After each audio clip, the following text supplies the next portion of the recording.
नमस्कार दोस्तों, good morning. Correct सुबह 8 बज गए हैं, सुबह के 8 AM। तारीख है 24 जनवरी। और मार्केट को हम देख लेते हैं सुबह सुबह हमारे पास क्या क्लू है और कहाँ अगर मार्केट खुलेगा तो हमें किस प्रकार से निफ्टी और बैंक निफ्टी को देखना है। ठीक है, और स्टॉक्स पे नज़र रखेंगे। और जो मेरा व्यू है एक दो स्टॉक को लेके मैं आपके साथ शेयर करता हूँ यहाँ पे। यूएस का मार्केट कहीं ज़्यादा ना ऊपर ना नीचे, तो यहाँ से तो कोई दिशा है नहीं। ठीक है, कल थोड़ा गिर गया था 200 पॉइंट तक, बट 100 पॉइंट रिकवर करके ऊपर ठीक ठाक क्लोज हुआ। S&P नैस्डैक तेज थे।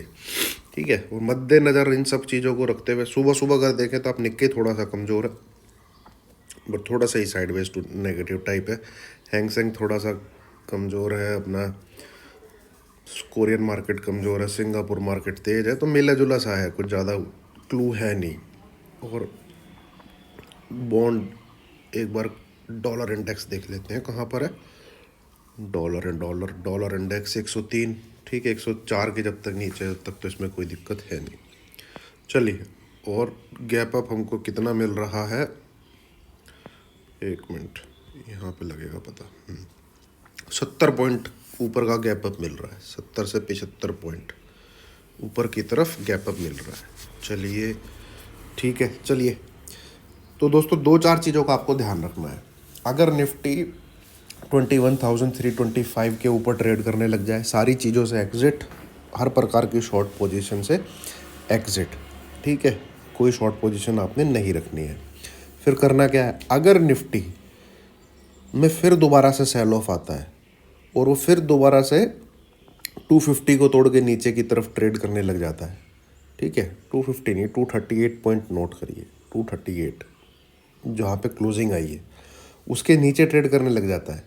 ठीक है, फिर आप 21,275, क्योंकि इस बार क्या होगा, ऊपर जाके दोबारा नीचे की तरफ लेवल काटेगा।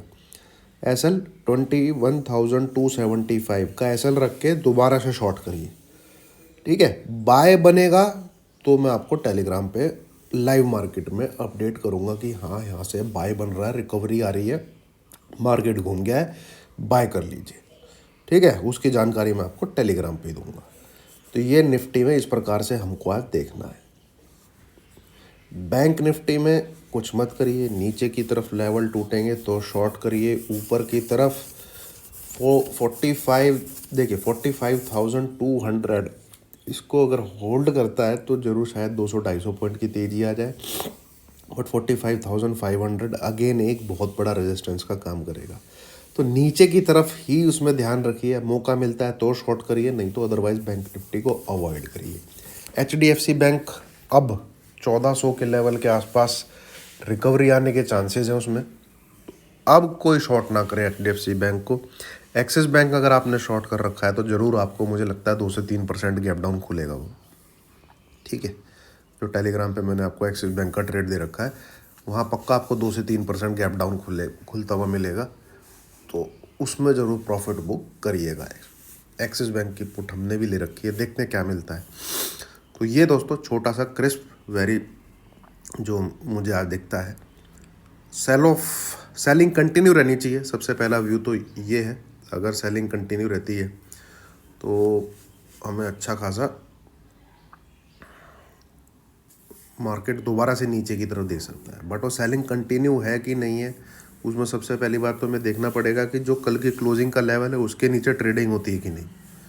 ठीक है, उसके नीचे ट्रेडिंग होती है कि नहीं, वो ट्रेडिंग होना ज़रूरी है। मतलब 21,238। अरे देखिए ADR, तो ADR तो HDFC बैंक का और लो 3-4% के करीब नीचे है। एक्सिस बैंक का भी 3-4% नीचे है। IC बैंक का भी आधा % के करीब नीचे है। ये कल के ADR है। ठीक है, फार्मा खड़ा हुआ है मजबूती से भाई। चलिए, इतना ही था दोस्तों